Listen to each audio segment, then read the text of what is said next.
Order. Today's hearing addresses an important topic, a topic that I think is becoming increasingly important. Unlocking innovation and new entry into the marketplace by reducing anti-competitive government regulations. Regulations that in many instances secure the position of market incumbents to the exclusion of would-be competitors. Far too often, federal regulations, even those that are there, that are intended to protect the American public in one way or another, in many circumstances they end up creating a whipsaw effect and having some really ugly consequences because they end up insulating businesses from competition. One thing we understand about competition is that it tends to bring prices down and it tends to improve quality when competition is present. But to the degree that competition is not present, the opposite tends to happen. So when regulations require expensive compliance costs that only large incumbents have the meaningful ability to comply with while remaining competitive, regulations become monopoly moats rather than consumer protections. The economic cost is enormous. Now, just last year, just new federal regulations, major rules promulgated by executive branch agencies put into law without any subsequent additional vote by Congress or presentment to the President for signature, veto, or acquiescence, added a record $1.5 trillion in new regulatory compliance costs, just the regs put in place in 2024 alone. Now, that doesn't include the previous regulations, which have been estimated, including last year's regulations, at somewhere in the $3 to $4, some would say more trillion dollars every single year. This starts to rival what Americans pay in their federal taxes. This is a huge draw on the economy, and it ends up disproportionately inuring to the detriment of America's poor and middle class. This also doesn't include the innovations that never happened, the businesses that were never launched, and the competitive pressure that never materialized so as to bring quality up and prices down. President Trump has recognized this issue and in April issued an executive order directing the federal government under his administration to identify regulations that hold back American businesses and stifle competition, thus ultimately harming consumers. The response has been remarkable, and with organizations across the country, across every major economic sector, submitting detailed comments about regulatory barriers that tend to increase compliance costs, that tend to limit innovation, and ultimately harm the consumers, the very consumers in many instances that they're supposed to help. I want to thank, among others, our members of our Federal Trade Commission, one of whom we'll hear from in a few minutes and who I'll introduce shortly, FTC Chair Andrew Ferguson and Assistant Attorney General Slater, for their leadership in prioritizing this issue and for sending witnesses from the Federal Trade Commission and from the Department of Justice's Antitrust Division to highlight their findings. Deregulation tends to level the playing field by removing barriers that stifle free market dynamics. In such an environment, competition policy flourishes as firms are incentivized to innovate rather than being hindered. I've introduced a number of bills over the years that deal with this issue one way or another. I'd like to briefly describe three of those to give you sort of a cross-section of some of the approaches that we can take in this area. First, the OFF Act, Opportunities for Fairness in Farming. A piece of legislation I'm very proud of, and that's been co-sponsored by my ranking member, Senator Booker from New Jersey, would reform the mandatory farmer assessment programs existing under federal law. The Got Milk campaign or the Beef It's What for Dinner campaign. These are the kinds of things that are funded by these mandatory assessments to our farmers. Unfortunately, some programs have awarded unauthorized bonuses. For example, a USDA investigation found that one organization had used checkoff funds for $300,000 in bonuses and then asked for more funds to fix their financial situation. The checkoff programs are all too often used by the largest players in the checkoff program in the industry itself in order to entrench their position while severely undermining the interests of independent producers, many of which tend to operate with much narrower margins already. And so that the expense added by the checkoff payments, which are mandatory, have the effect of a tax, end up disproportionately affecting them and quite adversely. This bipartisan legislation would require transparent financial reporting. It would ban conflicts of interest and mandate regular audits in this area. Second, the Open America's Waters Act would repeal the so-called Jones Act, more than a century-old federal restriction that's created something of a shipping monopoly, or at least a distortion in the marketplace that ends up costing American consumers, in some parts of the country more than others. Our domestic cargo fleet has, during the a little more than a century since that was enacted, shrunk to 92 ships, half of what we had in 2000. In 2023, American shipyards built only 5 large vessels, while China built 1,749. This artificial scarcity forces all of us to pay inflated shipping costs, especially people in certain parts of the country. Americans living in Alaska, in Hawaii, in Puerto Rico, Guam, and parts of New England suffer disproportionately for this. So to the extent this is going to be a policy, we need to at least take into account that it's a policy with enormous costs that affects different Americans quite differently, and some very severely, depending on where they live. The Jones Act's restrictions are so onerous that they even apply in many instances to transporting disaster relief supplies. The result is watching relief cargo sit idle while Americans suffer after natural disasters. The Open America Waters Act would unlock competition, reduce shipping costs, and allow consumers to receive goods faster. Third, the Biosimilar Red Tape Elimination Act tackles artificial barriers in our healthcare system. When developing biosimilar drugs, which tend to be very expensive in the world of pharmaceuticals, companies face unnecessary regulatory hurdles that keep cheaper alternatives to the original branded product off the market. This bill would streamline the approval process by automatically deeming all approved biosimilars as interchangeable with their brand name counterparts. This would eliminate a significant amount of redundant switching costs and switching studies that pharmaceutical companies use in order to delay competition and align regulation with current scientific reality. In each case, and in the case of other reform legislation in this area, these bills remove needless government regulations. They would save billions of dollars, and they'd empower businesses to innovate, to compete, and deliver value to the American consumers. So let us continue to champion smart regulation for a prosperous America. I want to thank our witnesses for joining us today, and I look forward to introducing them in a few minutes and hearing their perspectives. In the meantime, let's turn it over to Ranking Member Senator Booker.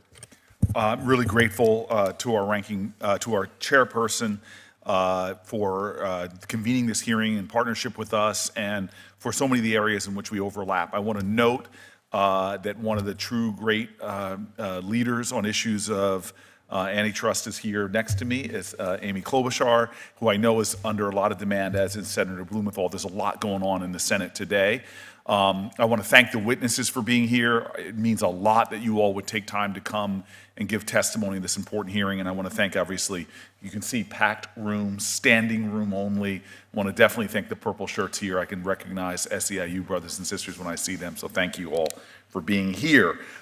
Something that I know Mike Lee and I agree on is just this concept of liberty in the United States, this idea of freedom. And part of that idea, part of those conceptions, is the idea of economic liberty as well, that powerful anti-competitive forces won't undermine the benefits you get from having liberty and the deals and opportunities for people to enter into the marketplace in a competitive fashion that expands the sense of the reality of opportunity for everybody. I'm a big believer that personal liberty is directly tied to economic liberty. These two freedoms should not be restricted to some by people who violate some of those laws of liberty. Throughout my time as a senator and before, I've worked to fight to make sure that all families and all workers really are able to access that liberty and not just the powerful, whether it's powerful political lobbies or powerful concentrations of economic power. When we talk about a competitive economy, what we're really talking about is ensuring that everyone has fair opportunities and a level playing field, that every entrepreneur making products people need or want has things like access to capital to start their first business, that every small business has tools to compete fairly against even the dominant players, that workers can switch jobs without being held back by non-compete or non-poach agreements between employers that undermines the power of labor. The rules are rigged in a society when monopolies prevent new entrants into a given industry, such as dominant mega stores that make it almost impossible for mom and pop grocery stores to stay afloat.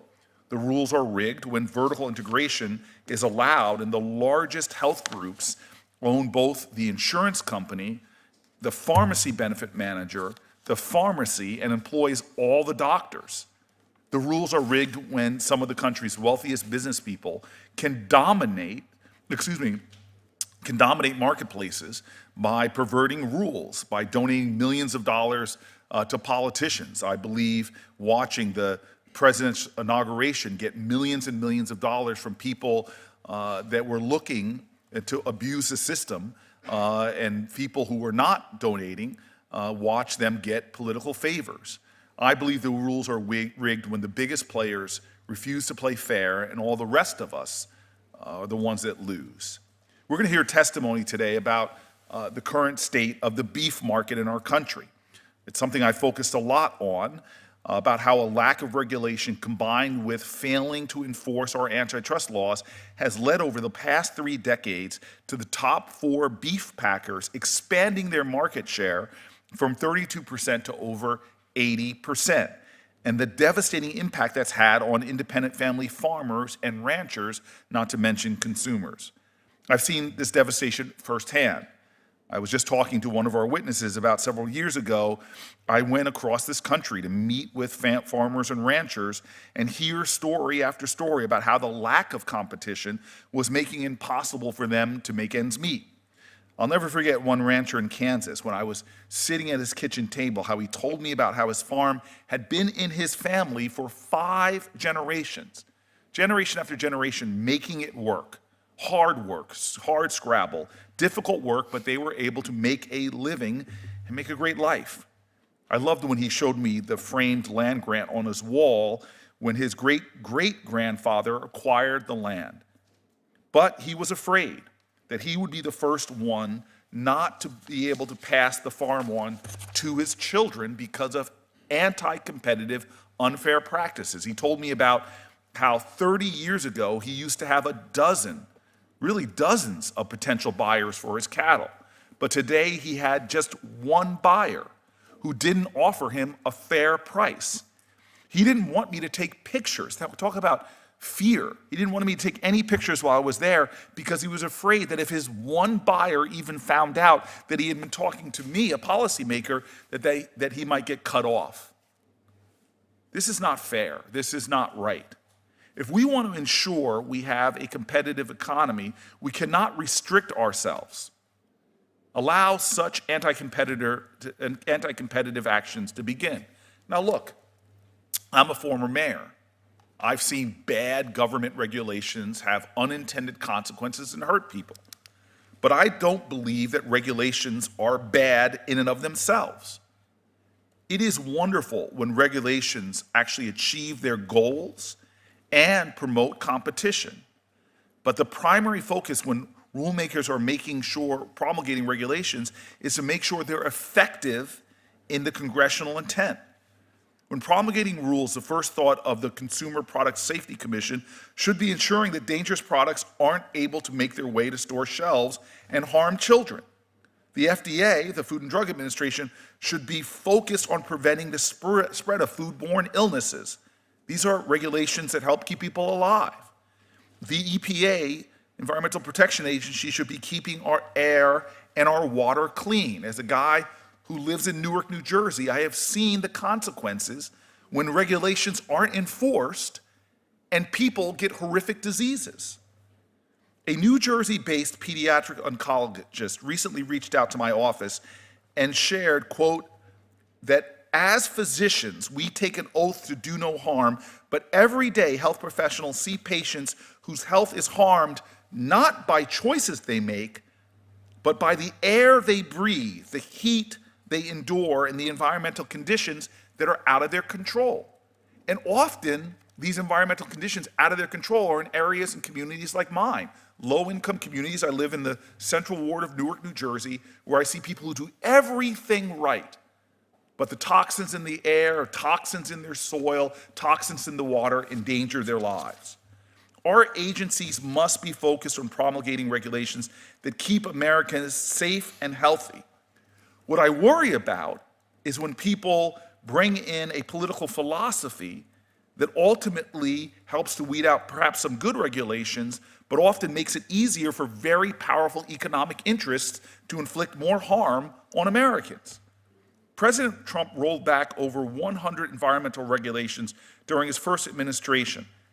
And I watched the pollutants of particulate matter in the air that my community, my state breathes, get worse, making conditions from emphysema to asthma get worse, costing people their health.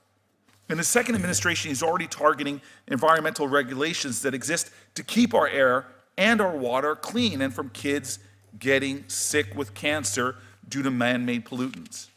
The idea that deregulation is the solution to our current lack of competitive markets is wrong if that is an eye towards eliminating the regulations to keep people safe.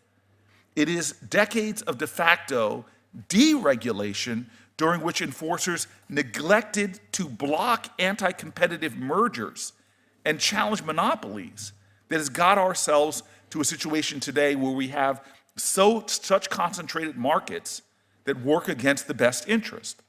This picking and choosing of which regulations work for the most powerfully connected, armed with lobbyist organizations and not ones that are based upon keeping people healthy. To suggest that doubling down and further deregulating our excessively concentrated markets will only help help undermine competition. This idea that deregulation will increase competition is in and of itself a flawed idea. It is the role of our antitrust enforcers, the Federal Trade Commission and the Antitrust Division of the Department of Justice, to promote a competitive economy, a free market, and ensure our antitrust laws are being fully enforced. If we want to support competition, we must empower our federal antitrust enforcers. Congress must increase their funding and provide them access to merger filing fees so they have the resources to challenge anti-competitive mergers that enable consolidation and full staffing to conduct investigations to uncover anti-competitive activities. If we want to fight anti-competitive behavior, we cannot weaken the leadership of these agencies. A president who unlawfully removes two Democratic commissioners, Rebecca Kelly Slaughter and Alvaro Bedoya, is not focused on fighting concentration. In fact, that kind of rank partisanship is undermining our ability to have a more fair market. It is actually enabling powerful business donors to make sure they don't face rollbacks when their companies are attempting to finalize anti-competitive mergers. This is corruption. This is corruption. When those folks who are before these agencies seeking mergers can give millions and millions of dollars to politicians to get their way. This is corruption. And if we want to repeal anti-competitive regulations, we do so in accordance with the administration's Procedure Act's required notice and comment process. We do not embed a group, and forgive me to all the undergraduates here, but we do not embed a group of undergraduates into our federal agencies and have them to rely on a black box AI algorithms to determine which regulations to keep and which ones to eliminate. I'd like to enter into the record this article entitled "DOJ Put a College Student in Charge of Using AI to Rewrite Regulations." Without objection. Thank you, sir. During today's hearing, I look forward to examining the many ways in which the federal government can ensure that every American, every business, no matter what their size, has the ability to fairly compete. Our democracy, our economy benefits from fair competition. How we prevent regulatory capture by some of America's wealthiest companies who are putting more and more money into political contributions, more and more money into lobbying. How do we have a system that's fair when they can put unlimited funds to lobby these rulemaking agencies and to give to the politicians who are exercising control over them? How do we empower our federal agencies to enforce our antitrust laws? Every American, every business, every worker deserves to have that economic liberty. And I look forward to hearing our witnesses on how we can do that, and perhaps how we can have a market that is free at last, thank God Almighty. Could be free at last. Thank you very much. Coming from you, that's extraordinary. Mr. Chairman, I yield my microphone to you, sir, for the introductions. Thanks so much. Beautiful, as always. Well done. All right, let's introduce our witnesses now, and then I'll swear them in. We've got five really good witnesses for today's hearing. First, we're going to hear from Commissioner Mark Meador, Commissioner on the Federal Trade Commission. Then from Doha Mekki, Senior Fellow at the UC Berkeley Law School's Center for Consumer Law and Economic Justice, rather. Then from Roger Alford, who's the Principal Deputy Assistant Attorney General. It's very important to get the order of those words right, because all titles at DOJ include some combination of those words. And he holds that position within the Antitrust Division at the U.S. Department of Justice. Next, we'll hear from Bill Bullard, CEO of RCAF, and finally from Professor Daniel Francis, a witness from whom we've heard many times, along with others on this distinguished panel. He's a professor of law at New York University Law School. And he has a spectacular tie. I don't know if you've gotten a look at it. It is spectacular. I can't see it in detail from here, but it is lovely. And I always have to be careful with a group of lawyer witnesses that expressio unius non exclusio ulterius here. All right, if the witnesses will please stand and raise your right hand. Do you swear or affirm that the testimony you're about to provide before the subcommittee will be the whole truth, the whole truth, and nothing but the truth? Thank you. Let the record reflect that each of the witnesses answered in the affirmative. Thanks again for being here today. We'll begin with Commissioner Meador and then move forward to my right, your left, from there, with each of you having the allotted time. There has, just for your information, there's been a vote called on the Senate floor. It's awful that we can't ever seem to coordinate all these with committee and subcommittee hearings. That means each of us will have to, at one point or another, step out, go to the floor, and come back. So in a few moments, I'll be leaving. I'll hand the gavel to Senator Booker, and he'll hold the gavel until such time as I get back. That power will go to my head, and I shall abuse it, but thank you. Thank you. Commissioner Meador. Thank you, Chairman Lee, Ranking Member Booker, and distinguished members of the subcommittee. My name is Mark Meador, and I serve as a commissioner on the United States Federal Trade Commission. Before starting, I should note that I'm testifying in my personal capacity. My comments are my own and do not necessarily reflect the views of any other commissioner or the commission. It is a great honor to join you today. I spent several years serving as a staffer on this subcommittee in the office of Chairman Lee, and I truly appreciate the important work you and your talented staff carry out. I'll add that in preparation for this hearing, I had a lively back and forth with subcommittee staff about whether it was better to be in my seat or their seat, but I won't out which side anyone took. On April 9th of this year, President Trump issued the executive order reducing anti-competitive regulatory barriers. That executive order drew attention to a stark reality. All too often, federal regulations passed in the name of the American people don't actually serve the interests of the American people. I'm proud to affirm with President Trump that regulations that reduce competition, entrepreneurship, and innovation, as well as the benefits they create for American consumers, should be eliminated. The FTC is taking active steps to implement this executive order. On April 14th, in accordance with the order and in partnership with the Department of Justice, the FTC launched a public inquiry into the impact of federal regulations on competition. In response, the FTC received numerous thoughtful submissions from individuals, businesses, and organizations across the country. There was a consistent theme. Americans want a fair chance to compete. Here are some of the key trends we have seen so far. In the healthcare sector, the FTC heard that scope of practice laws limit the ability of nurse practitioners, CRNAs, and other non-physician providers to deliver care that they are fully qualified to provide, especially in rural and underserved communities. Price opacity and non-compete clauses limit choice, accountability, and mobility for both patients and providers. Licensure and certification requirements erect barriers to entry and advantage incumbent hospital systems and large providers. And Americans' concerns ranged well beyond just healthcare. In the transportation sector, commenters cited regulatory barriers ranging from gate access restrictions in aviation to inconsistent licensing and ride sharing to uneven standards for electric vehicle infrastructure, all favoring incumbent players. In the digital market sector, commenters flagged restrictions on access to public data sets and uncertainty around content liability laws as challenges. In the education and childcare sector, community providers noted that childcare and early education regulations disproportionately burden small and home-based operators. This undermines affordability and access to private education. I could go on and on.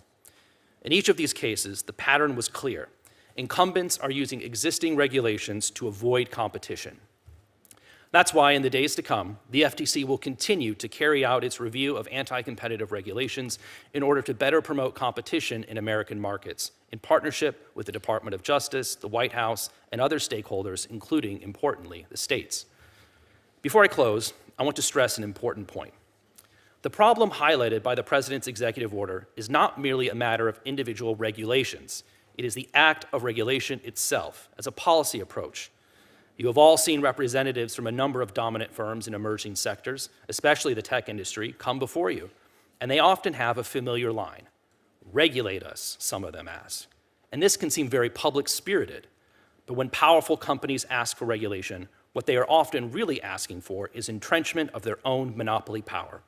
They can afford to pay compliance costs. Their startup competitors cannot. Bad faith requests for regulation only serve the interests of powerful firms. What they seek instead of real accountability is a narrow, predictable regulatory regime, one that they alone can navigate, budget for, and ultimately capture. This form of regulation does not deter illegal behavior, it normalizes it. Top-down regulation changes the calculus of misconduct, making it into something to be priced, managed, and repeated. What's the alternative? Well, it's twofold. Targeted consumer protection enforcement when companies harm consumers directly, and targeted antitrust enforcement in the event companies behave anti-competitively. This dual mandate is precisely why the Federal Trade Commission exists. The FTC has far more powerful misconduct deterrents at its disposal than what static and slow-moving regulatory schemes permit, and it will wield them in accordance with the law. Through this work, the FTC is committed to preserving a competitive and healthy marketplace that promotes and protects the well-being of American consumers. Thank you, and I look forward to your questions. Thank you very much. Our next witness. Chairman Lee, Ranking Member Booker, and distinguished members of the subcommittee, thank you for holding this hearing. Against the backdrop of this hearing, Americans are confronting a painful cost of living crisis. Nearly half of renters spend more than 1/3 of their income on housing.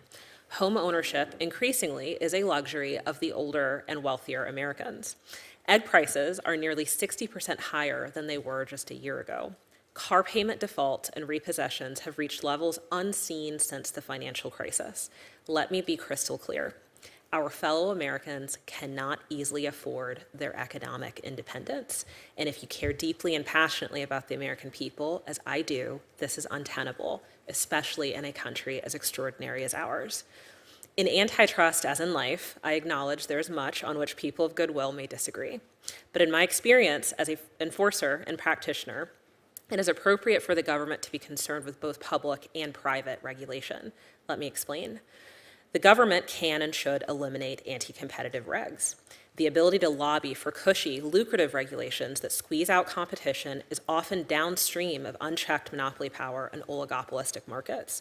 At the same time, the government plays a vital role in checking private regulation, those systems of anti-competitive restraints and unfair dealing imposed on all of us by monopolies and cartels that prefer to be free from ordinary market forces. Often enough, rule by monopoly is a type of unaccountable, private government, and system of taxation unto itself. I've sometimes heard people say that government can best promote competition by being hands-off. Respectfully, this fundamentally misunderstands the realities and incentives of private coercive power. When our government, which is democratically and constitutionally accountable, decides not to fashion rules of the road, this too is a choice about how to shape the evolution and structural integrity of markets. Why? Because where law does not set out the rules of the road, entrenched monopolies and cartels may act to fill the void, sometimes in ways that are unfair, rife with conflicts of interest, and that put the interests of a small number of behemoths over those of citizens. We see this in healthcare, tech, and agriculture. Dominant corporations impose a private system of rules and taxes on consumers and market participants. Beyond their first-order competition harms, these abuses erode economic independence, and with it, the public's faith in our market economy and our democratic institutions themselves. Congress has long understood the wisdom of competition as the rule of trade. Our best conception and our highest ideal of a competitive market is one where companies win on the merits and the best ideas win out, where labor markets are free and companies can compete for talent, where new entrants and nimble upstarts nip at the heels of dominant incumbents, and where new paradigms are ushered in by technological breakthroughs that benefit from investment. The Supreme Court has long understood this too. So the inquiry before us isn't the relative merits of regulating competition, but to define the proper role of the government to safeguard competition. It is the government's first duty, after all, to keep the American people safe, and that means safeguarding liberty in all of its forms, including economic liberty. The antitrust agencies should be focused on the most challenging competition problems facing the most people.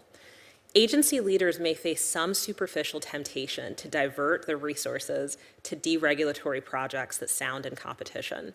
This work can make agencies look and feel busy, but diverting enforcement dollars comes at a serious opportunity cost. It distracts from the essential core of their missions, antitrust enforcement against illegal mergers, monopolies, conspiracies, and cartels. The agencies are uniquely suited to surface and take on the biggest, most intractable competition problems. And that is especially true of the Antitrust Division, where I spent 10 years of my life, which has a long and storied tradition of trust busters who took the idea of economic liberty and turned it into material progress for the American people. I urge the agencies to stay true to their missions. Insufficient enforcement is at least as responsible for markets hobbled by abusive monopolies and conspiracies as anti-competitive regulation. With cases against Google, Agristats, Apple, Visa, Ticketmaster, RealPage, United Health, and more, the DOJ's antitrust enforcers have made bold strides to pry open the forces of competition and markets we rely on. It is an impossibly sad fact in this country that ordinary Americans cannot easily vindicate their economic liberty. We need government to help preserve the contestability and resilience of markets. Therefore, I hope the administration will continue to protect the gains that enforcers have made in recent years, while at the same time devoting more resources to the crises of the moment. Let me conclude now in the interest of time. I look forward to engaging your questions. Thank you. That was incredible testimony. I don't mean to quibble, but you referred to me as the ranking member. I am the acting chairman, okay? I am Thor with the hammer. The next witness, please. Let me enter my apology into the record. For the record, please, I hope you got that recorded, my friend. You got that, okay. Chairman Lee, Acting Chairman Booker. Thank you. Members of the subcommittee, thank you for inviting me to testify today on the important topic of antitrust and deregulation. I have testified here before on a number of occasions as a law professor at Notre Dame, but this is the first time I have had the opportunity to testify before you on behalf of the United States Department of Justice. So last time I had my Notre Dame colors, this time I have red, white, and blue. It's a great opportunity to talk about antitrust and America First Antitrust, and I welcome the invitation. It's an honor to work with Assistant Attorney General Gail Slater and the wonderful attorneys, economists, and staff at the Antitrust Division. Under her leadership, we are committed to vigorous antitrust enforcement based on conservative principles, individual liberty, free markets, respect for precedent, and strong support for deregulation. The topic of this hearing focuses on the last point, the relationship between antitrust and deregulation. Now, it goes without saying that all regulations are not created equally, and the focus that we have today are on anti-competitive regulations. Anti-competitive regulations restrain the competitive process that we rely on to maximize consumer welfare. They sap our economy of dynamism and threaten our future global competitiveness. The Antitrust Division opposes both private conduct and public regulations that threaten American competition. We are not regulators at the Antitrust Division, we are law enforcers. By enforcing the Sherman Act, we stop cartels and monopolies from exploiting their power to act as governors of their industries by imposing rules and policies that stifle competition. Powerful firms engage in private control of the market because they have an incentive through cartels or monopoly abuse to exclude competition to protect their profits. But they also have an incentive to lobby the government and capture regulatory processes to raise barriers to entry and build moats around their castles.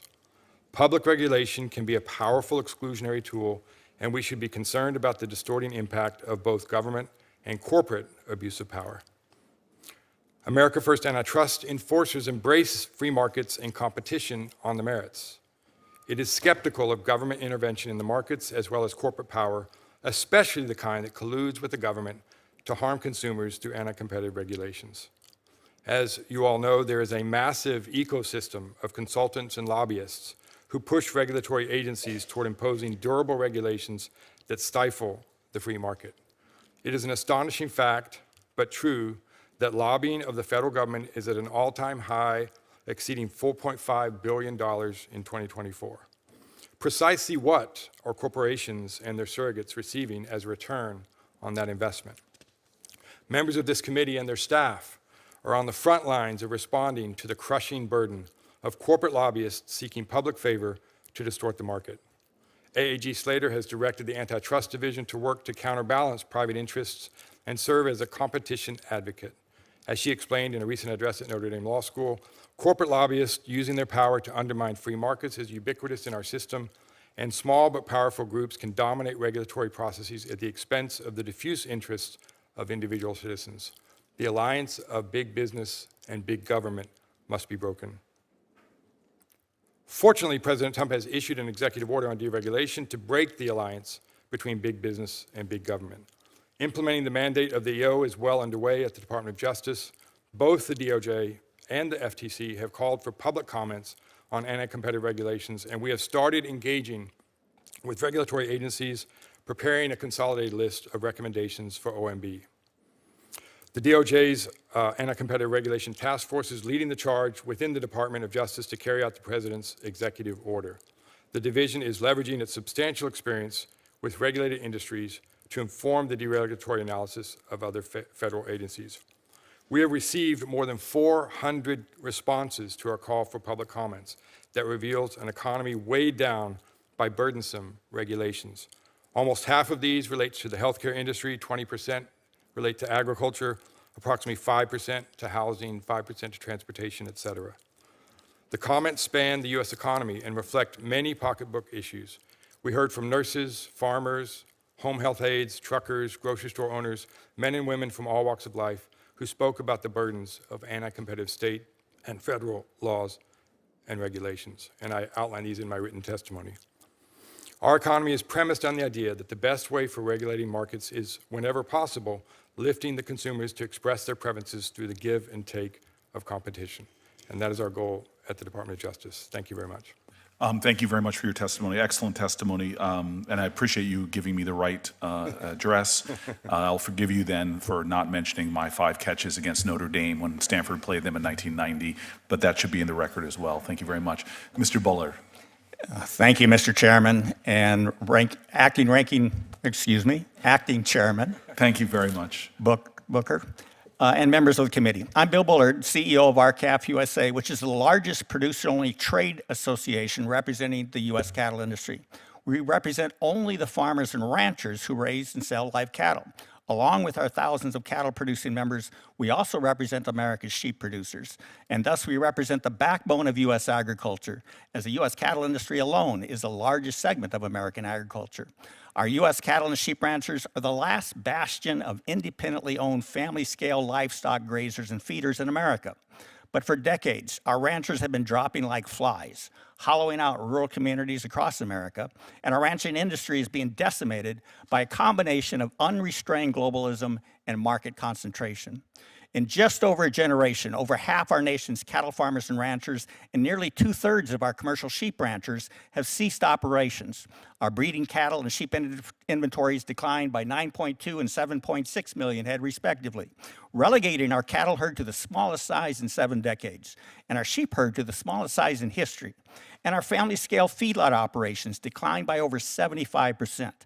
Last year, over 73% of all the lamb consumed in America and 22% of the beef consumed in America was imported, indicating that the U.S. is fast becoming dependent on foreign supply chains for its important beef and lamb.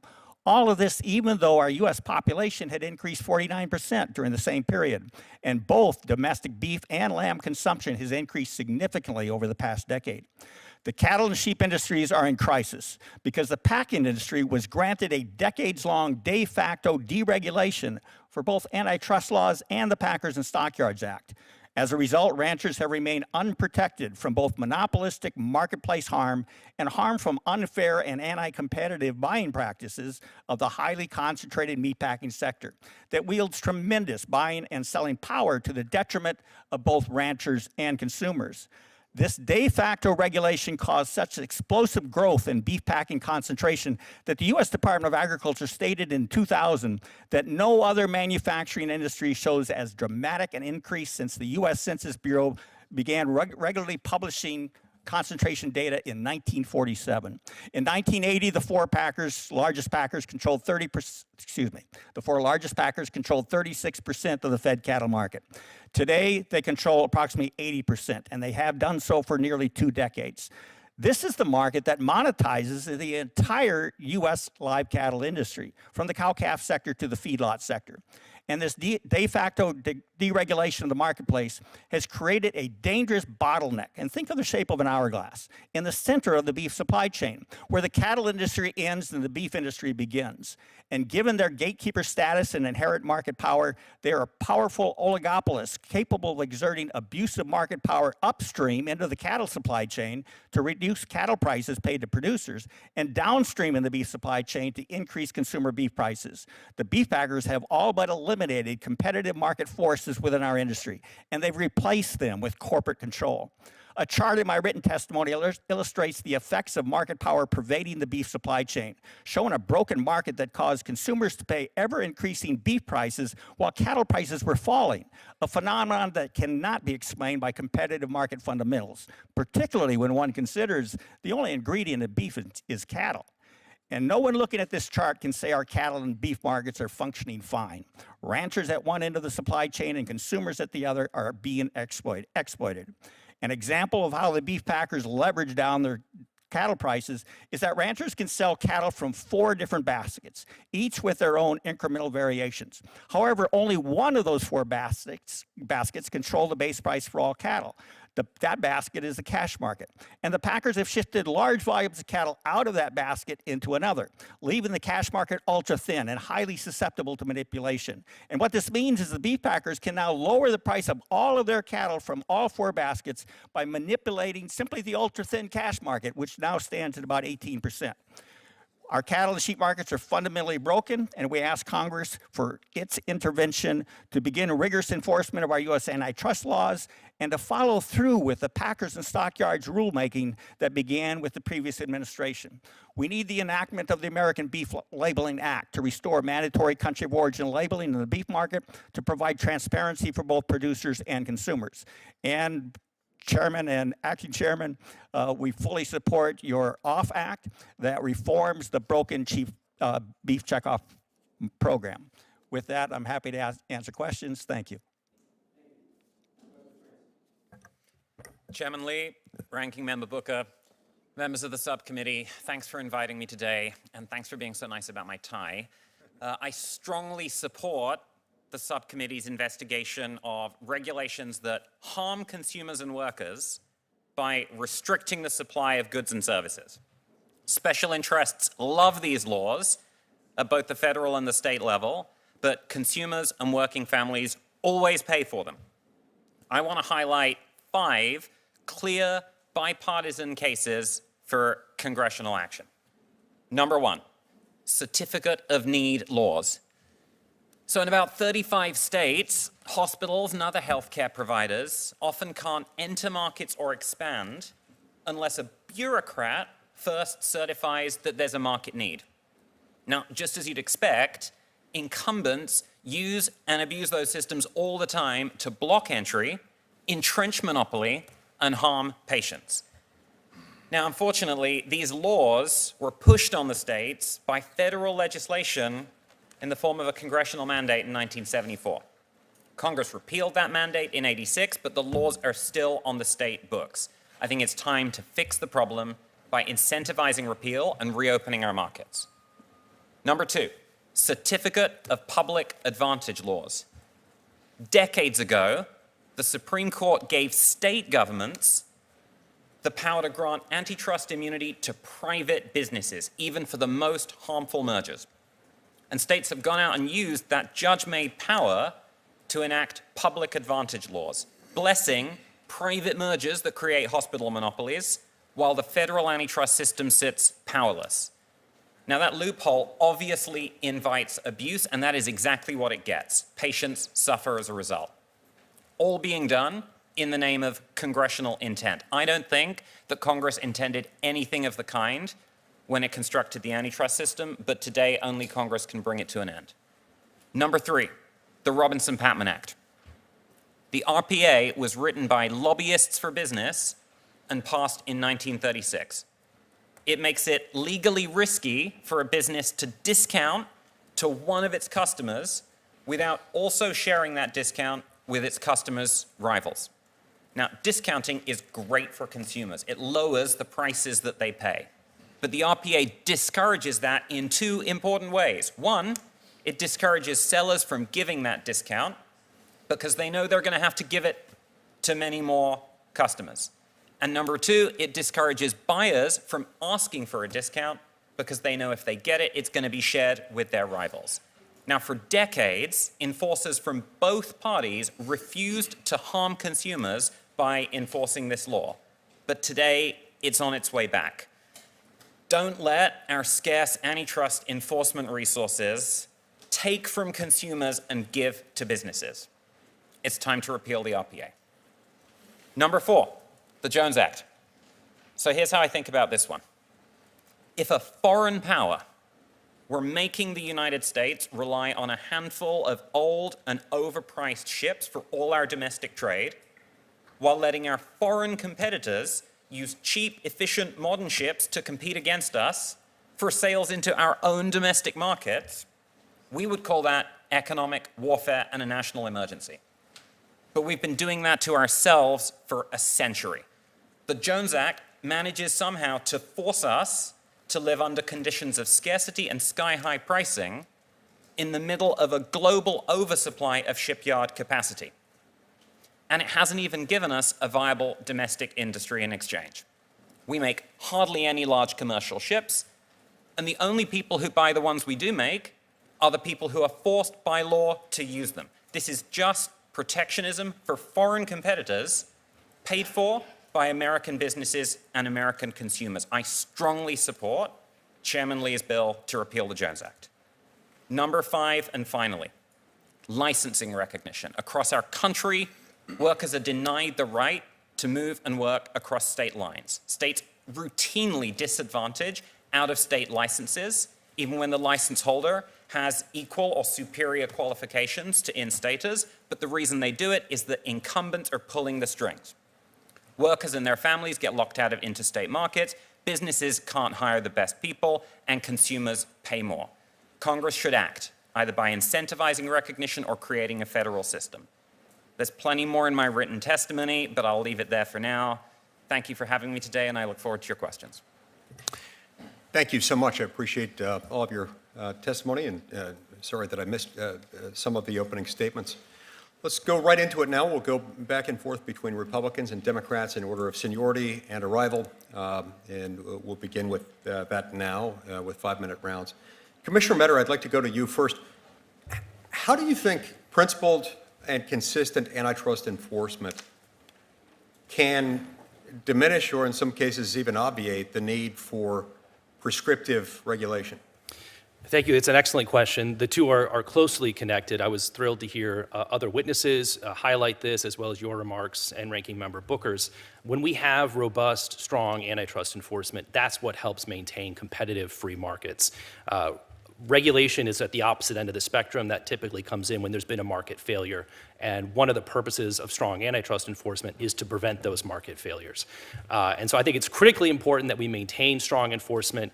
You know, we hear about companies today that like to brag, saying that they can move fast and break things. But the FTC will move fast and break things up. And if their conduct harms competition, we will step in because antitrust enforcement today prevents the need for regulation tomorrow. Right. And that's often true, especially if what's being broken up is being broken up because it's anti-competitive rather than because it's big simply as such or for some other reason. Mr. Alford, your testimony describes an alliance between big government and big business, one that uses the rulemaking process rather deliberately in order to place barriers to entry into that marketplace. In other words, it's one thing if regulations have the incidental effect of creating a moat, an anti-competitive moat around market incumbents. It's quite another thing when that is the design, when it's the feature rather than a bug. What can be done to prevent this sort of thing going forward? Yeah, thank you for your question. Again, as you suggest, different regulations have different purposes, and I think the kinds of regulations that we should be the most concerned about are the ones where there is agency capture or where there is corporate lobbyists that are simply trying to increase the barriers to entry for other competitors. Often, the scenario in which that happens are large companies, big ag, big tech, big pharma, can raise barriers to entry and accessibility to the market for the lower, small and medium-sized companies. And there's a whole variety of different ways to prevent the problem. It depends if you're asking about going forward to prevent future such regulations or going backward to try to undo some of the previous ones. Our focus has been on trying to undo some of the anti-competitive regulations that have been enacted that fall into that category, where there has been agency capture or laws that are passed because of corporate lobbying. In terms of going forward, obviously, much of the problem should be greater transparency and recognition about the influence of these sorts of lobbying efforts, about what the purpose of the laws are. Very often, if you read between the lines to try to really drill down, they have to make up a reason why this is in the public interest, but it very often is not really a credible argument. I've seen that in numerous occasions. So much of the effort, I think, would be on trying to have regulations, agencies and Congress be sensitive about what's the true purpose of what they're trying to accomplish. Right. I suppose one approach that one could take, at least prospectively, would be a reform like the REINS Act, which would require Congress, with regard to major rules, to be the ultimate decision-making authority on whether to propose it as new legislation. Article 1, Section 7 certainly tends to contemplate that you can't make or amend federal law without following that process. That would at least allow these considerations to be undertaken. Professor Francis, your testimony highlights some of the problems with licensing, occupational licensing recognition, the barriers that some of those things provide, particularly to military families who, by virtue of their military service, frequently have to move from one place to another. Most of these occupational licensing regimes, of course, are creatures of state law, not federal. So what steps do you think can appropriately be taken at the federal level in order to diminish this problem, either by encouraging states to reduce unnecessary licensing burdens without compromising quality or safety, or otherwise? I think, Mr. Chairman, that's exactly the key question. Everyone recognizes the policy problem. What are we going to do about it? And while it's true that these systems are created by state law, the problem, at least the one we're talking about today, is distinctively a congressional concern. It's the impact on interstate commerce, and specifically the borders that workers and their families, both in and outside of our military, face when they try to exercise that sacred constitutional freedom to enjoy open and competitive interstate labor markets. So with that in mind, I think there's a spectrum. At the mildest end, you could imagine federal incentives that encourage but don't require states to adopt interstate recognition programs, either in specific areas, specific professions, or more generally. Cranking up the intervention a little bit, you could imagine a federally operated but voluntary for states recognition system, perhaps operated by the Department of Labor or the FTC, where individual states can notify the Department of Labor of their intention to participate in the federal program. And by doing so, they get mutual licensing recognition with any other state that chooses to participate. So again, that's the federal government as a facilitator, not as a director. One more notch along the spectrum, you could imagine federal licensing of some professions. Might not want to do that in every case, but across the board, you can see occupations where it wouldn't be crazy to imagine the Department of Labor or perhaps some other branch of the government establishing perfectly reasonable requirements and giving workers the freedom to apply for an interstate federal license, maybe even a federal bar exam, recognizing there are plenty of attorneys in the United States who only practice in federal courts. Finally, at the far end of the spectrum, you could imagine Congress really leaning in to protecting interstate commerce and labor and creating a mandate, creating a federal right to work across state lines that to the extent you've obtained a license in an individual state, that provides you with a federal freedom to work in any state that has equal or lower barriers to entry. That would be a remarkable intervention that would concretely do a lot of good for a lot of people. Yeah, those are great points. And you've got me thinking. But when you refer to the Commerce Clause interest at stake, there are existing judicial remedies, at least in theory, available for circumstances where a state discriminates either facially or in effect on a product, here a service, based on its origin or destination out of state or outside the United States. Typically, you're going to face a pretty tough battle if it facially discriminates, but you might also face another battle, and there might be a judicial remedy, even in the absence of facial discrimination, if you can show that the putative non-discriminatory benefits are substantially outweighed by a detrimental effect on the ability to deliver that service from across state lines. Now, that judicial remedy tends to be pretty hard to come by. But I think what you're suggesting is that federal legislation building on those could change some of that difficulty in a way that is compatible with federalism. I couldn't agree more. So I take your first observation to be, wait a minute, don't we have a Supreme Court created, long settled, dormant Commerce Clause doctrine that is supposed to guarantee to every citizen of the United States and every person who's working in the economy the freedom to be free from state level or local protectionism and discrimination? You are exactly right, and I think the failure to recognize licenses at the state border raises serious problems under the Dormant Commerce Clause. That's actually the next academic project that I'm planning to pick up. Excellent. But access to litigation isn't a practical option for everybody. These licensing regimes don't just apply to, high-paid doctors and lawyers. We're also talking about an astonishing array of professions. We're talking about plumbers. We're talking about personal trainers. We're talking about landscape gardeners.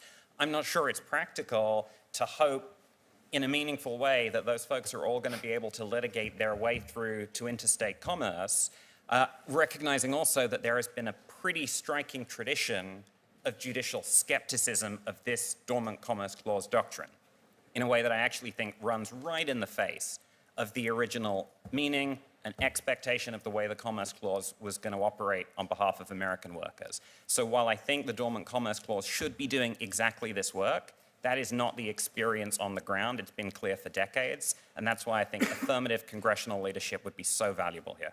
Right, well, particularly for poor middle-class Americans. I mean, it's one thing if you represent a large industry group and can afford to litigate these difficult to litigate, under these difficult to litigate standards. But we should look into that. Anyway, thank you for looking into this, and thanks for plugging the Dormant Commerce Clause in my hometown of Provo, Utah, we speak of little else. Senator Booker. Mr. Chairman, may I suggest, being that you and I are here for the duration and love nothing more than discussing the Dormant Commerce Clause, that we allow Senator Blumenthal to go first. There's a lot of demands on our colleagues' times today with lots of competing, and then maybe go over to Senator Hawley and then back to me. Sounds great. Okay. Thank you, Senator Booker and Senator Lee, for having this hearing, which I think is eliciting a lot of bipartisan interest and support for action. I want to call attention to one area where Senator Hawley and I have been working, which is forced arbitration. We all know the importance of enforcement of antitrust laws and, in fact, of our laws in general. A prohibition or any law is dead letter if it's unenforced. And as a former Attorney General, I enforced antitrust laws. I believe that there ought to be public enforcement of them, but private attorneys general also can play a role. And that's why I think that the present barriers raised against private enforcement, such as forced arbitration, should be taken down. And I have been the lead sponsor on our side for the Forced Arbitration Injustice Repeal Act, which would end the use of these clauses for a variety of claims in employment, consumer rights, and civil rights, and also antitrust disputes. We have eliminated forced arbitration for sexual harassment and age discrimination claims. I've been proud to help to lead those efforts. I think it's time we move a bill to bar these kinds of clauses for antitrust claims as well. And I hope that all of my colleagues on my side and the other side of the aisle will join me in that effort. Let me begin, Ms. Mekki, and then others, if you're interested, to get your opinion on that point. Thank you, Senator. I think the value of an ordinary person being able to go into court and vindicate their economic liberty in an antitrust case is extraordinarily important. And thinking about the myriad barriers to doing that, right? Staring down a huge company that has violated an economic right, getting over potential retaliation, the army of lawyers, deeply resourced companies can often hire very elite law firms, right? If you get through all of that thicket of issues that prevent you from vindicating your own economic liberty only to be forced into a private, publicly unaccountable forum, that is not justice. And so there may be instances where some big corporations may elect to resolve their disputes privately against each other. That's not what we're talking about here. We're talking about the more than 300 million Americans who need to be able to air out their concerns, and where we can see, as former enforcers, as practitioners, the development of law that is so important to really structuring our entire market economy. Yeah, I can also speak to that briefly. In addition to antitrust, I also teach international arbitration at Notre Dame prior to my stint here at the DOJ. And the dilemma is this: you have adhesion contracts, typically in electronic commercial agreements, and the fine print of those agreements specify that there shall be no litigation, that you'll be forced into arbitration, and that you cannot have any class action. So there's no class action litigation, and there can be no litigation at all, and you can have no class action arbitration as well. And then, of course, in the context of adhesion contracts, the question is whether or not there is sufficient genuine consent to those sorts of arrangements. So that's the dilemma that is faced by those sorts of things, and these sorts of bills have been proposed for years. At the DOJ, obviously we can't take an official position on legislation without it being properly vetted within the various offices of the DOJ, but that's the dilemma that the bill is trying to address, I think. Well, when you say it's the dilemma, I'm assuming the use of that word is designed to be somewhat sympathetic to the cause of enforcement in the private sector. And you've just mentioned fine print. Often it is very, very, very fine print, unnoticed by the person who ultimately may want to bring a lawsuit. And also it is the result of an imbalance of power, where the one side has much more power than the other in becoming subject to that kind of clause. That's correct. Let me ask, in the very brief time that I have, if I may, Mr. Chairman, another quick question to Mr. Meador. I wonder if you could tell me the Open App Markets Act,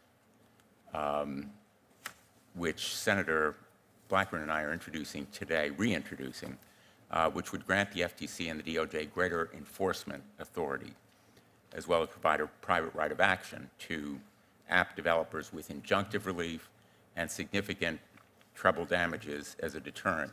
I know that my staff worked closely with you when you worked for Senator Lee. I'm sure you missed that job fervently.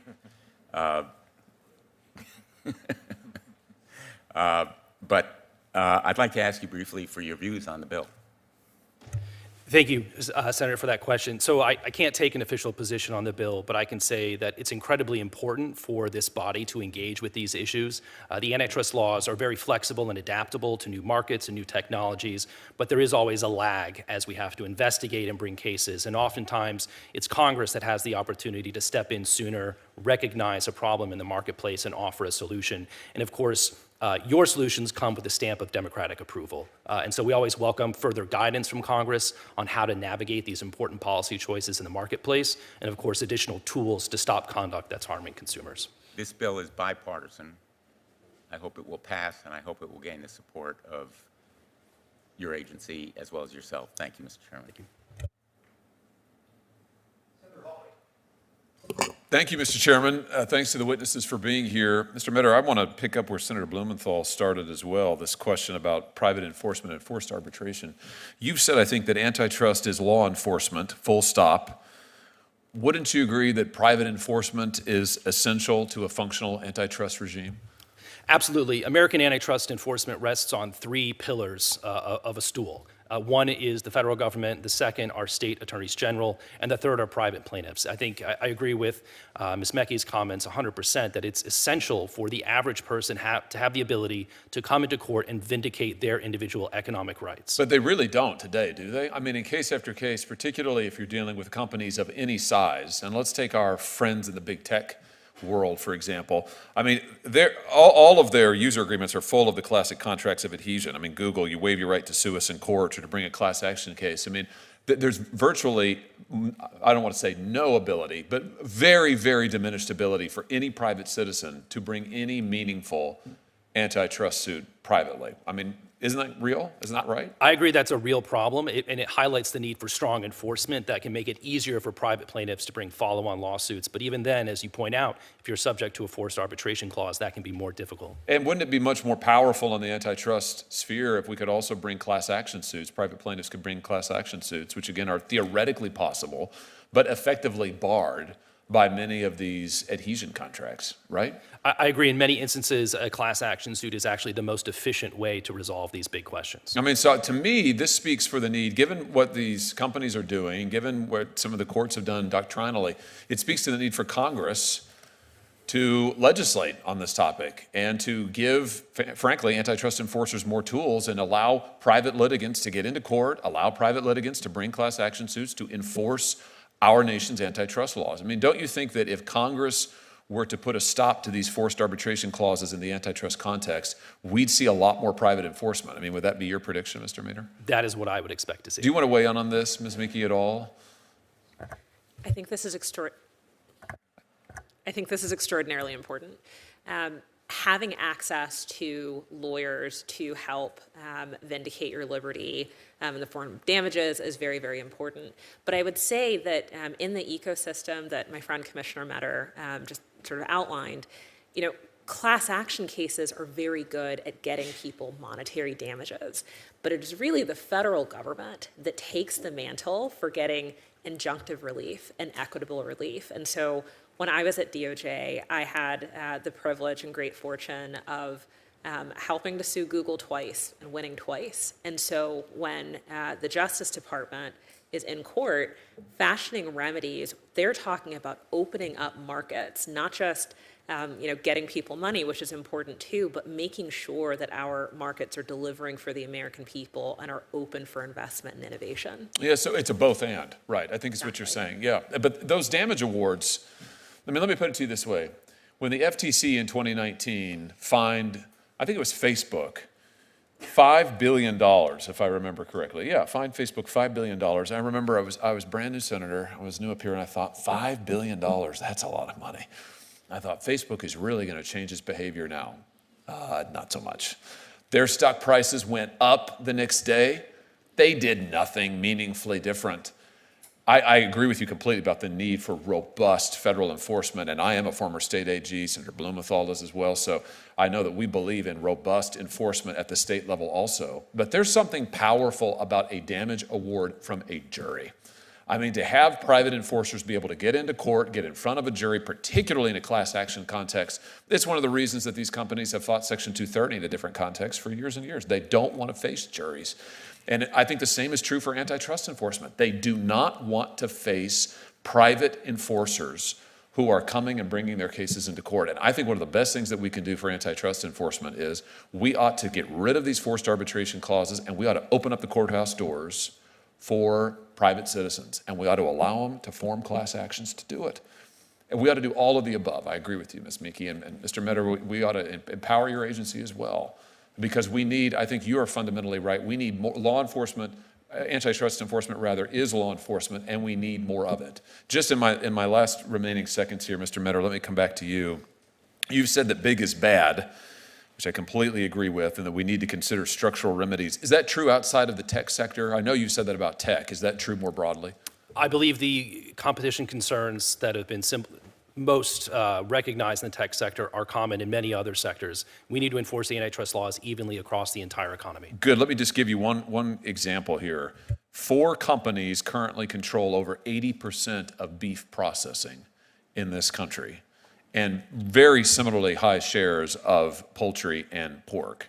In Missouri, just in the last year, we have had 2 poultry plants closed by the dominant poultry processor, Tyson Food, canceling contracts with farmers, putting hundreds of people out of work across my state, really acting with total impunity. Why? Because they can, because they are essentially a monopolist. Is this the kind of thing that the FTC could take action on? Yes, with the small caveat that the Department of Justice typically handles the packers, but the FTC sees this at the retail level as well. When there are a smaller number of packers, retailers pay higher prices, and then consumers pay higher prices, and then retailers want to merge and consolidate their own part of the supply chain to counteract that, and then it's sort of an arms race to see who can get the biggest, the fastest. I'll end with this. Right now, beef processing is just one example, but it's a perfect example for a state like mine. The only people who win are the monopolists. You know, if you're a cattle rancher, you're not getting paid for your product. If you are a consumer at the grocery store, you're paying an arm and a leg for some hamburger. And yet, so the consumers are paying more, the farmers are getting paid less. Who is really making out like a bandit here? It's the monopolists. It's the 4 people, the 4 companies that control 80% of beef processing. That is not competition. We need more competition in this country, economy-wide. Thank you, Mr. Chairman. Mr. Chairman, I want to associate myself with those comments that Senator Hawley just made, but I also want to ask, can we please let the wonderfully wise and worthy workhorse Welsh go next? Thank you. Happy to do And so I without agree with objection. Senator Hawley as well. You know, one of the issues that keeps coming up in Vermont, I talk to farmers, and they want to repair their equipment, and they can't. And if there's anything a farmer can do, it's fix things, and it's a way they save money and keep things going, and they can't take the time it takes to have somebody else come in and fix it. And they're not being allowed to do it. So a number of us think that there should be a right to repair. You buy the tractor, you should be able to repair it. And to some extent, technology is becoming a device by which the manufacturers control the market and control prices, but claiming it's intellectual property. But in fact, you bought the tractor, and if something goes wrong, why can't you, when you're somebody like a farmer and knows how to do things, fix it? So, Mr. Alford, I just want to ask you your view on or pardon me, Mr. Meador, your view on right to repair. Yes, I think it's incredibly important. And as you alluded to, the FTC has enforcement efforts in this exact area. I think it's critical that when a consumer buys a product, they can use their own labor or that of anyone capable to repair and maintain that product. I actually have a John Deere tractor myself, not the same one farmers use, but I know how expensive it is to have that just maintained. Well, yeah, another, I'll ask you, Mr. Alford. I brought, this is a car, but not a tractor, but I bring my car in to this place that is a mom and pop type of shop, and there's a lot of those in all of our communities, and they're telling me that it really costs them a lot to get the latest software to be able to fix whatever's wrong with my car, and it's leading folks to have to go to the dealership, which charges more. So it's bad for consumers, and it's bad for these mom and pop shops. Tell me your thoughts on this right to repair. Yeah, Senator Hawley asked Mark Meador about a DOJ case, and you're asking me about an FTC case. But the answer to your question is yes, right to repair is a critical argument that is important in antitrust enforcement. That is currently being litigated in the John Deere case at the FTC. There's significant case law on the right to repair as a legitimate antitrust argument. And so I think, yeah, that's definitely viable, and we're seeing more and more of that, as you say. There's sort of like these hermetically sealed boxes of hardware that it's incredibly difficult to open, and if you open them, you lose your warranty, and if you don't go to the official service and things like that. So there's lots of problems related to that. If I can respond briefly to Senator Hawley's question on agriculture, we absolutely agree that agriculture and antitrust are fundamentally important.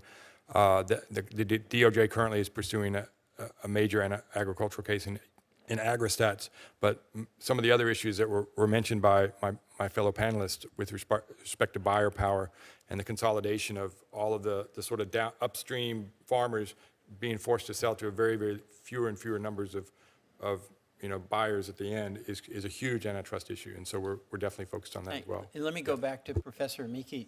Is it professor? You're at Berkeley? I am at Berkeley, but I'm a senior fellow.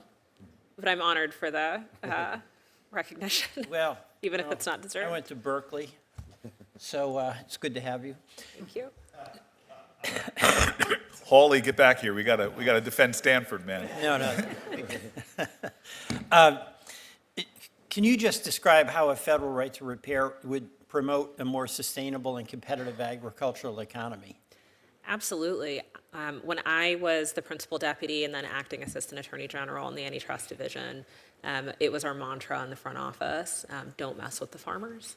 And we took the view that when big, rapacious companies abused farmers, that they needed to be prepared to meet the Justice Department on the other side. And I think we saw that very clearly in the John Deere case, which is why in 2023, we filed in the name of the United States on behalf of farmers suing John Deere in the class action case.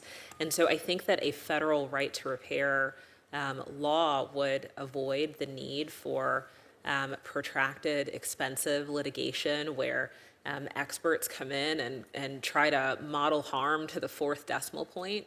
There are just some things that come down to right and wrong.